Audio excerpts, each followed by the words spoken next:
Hi, it's Therese from Lostinpaper and I'm here for Scrapbook Boutique, and today I'm going to use this Marion Smith set called Sweet Life to create a really clean and simple one-layer card. I've been on a one-layer card and clean and simple kind of kick lately.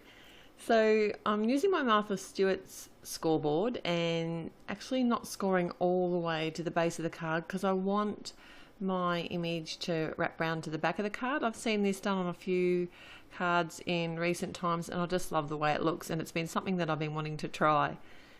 So I've got the macaroon from the stamp set and I want to be doing some no-line colouring and just working out here whether I need to stamp off like second generation stamp or whether the ink is going to be a bit too dark. So I decided to go with the second generation stamp. So because I want this to be really kind of, you know, the macaroons that you get that are really sort of pale and pastel-y and they just look so yummy, I kind of thought, well, this would be a nice way to do that.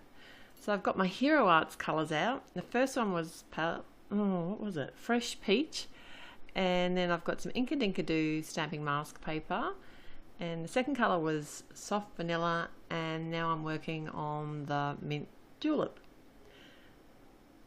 So what I'm doing here is actually doing a whole line of the images of macaroons, like they're lying across the bottom of the card, and I want some to look like they're in the foreground and some to look like they're in the background.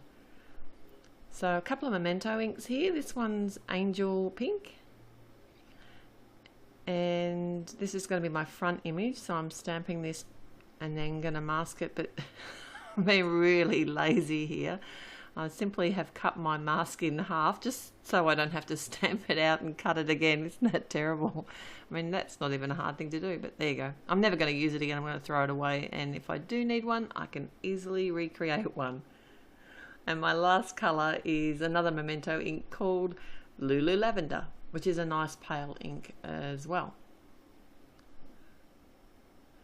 So I'm going to be doing some Prismacolor pencil colouring today, and I'm going to speed the video up through this process because it does take me quite a while to colour. I fidget and faff about and add layers and you know, I didn't want to make you sit through the whole thing, but I really do enjoy colouring. I find it really relaxing. So I'm quite happy to keep colouring and adding layers and things, but if you haven't got a lot of time, you can actually make this, do a similar design, but make it a lot more simple. I mean, you could even colour it, like stamp them out in black and then just colour one colour only. It would be really effective. I think it still would look awesome done like that. So I'm going to leave you with the colouring now. I'll be back when it's all done, and of course I'm going to list all the colours that I use over at my blog, and the link will be in the YouTube description below.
So I'm just going to finish doing that score line now.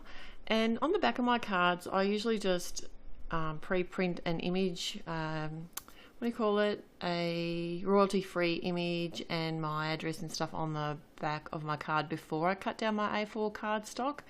I just find it easier. I will get around to buying myself a stamp one day that has my name and details on it, but I was going to do that last year, but maybe I'll do it this year instead. So I just love the way that the image wraps around the back of the card. And my sentiment today is from the same set, and it says Sweet Life, and I've embossed that on a piece of scrap pink cardstock and some white embossing powder, and I'm just popping that up in the upper right corner, and my card is done. Thanks for joining me. I'll be back again real soon. Till next time, happy paper crafting. Bye.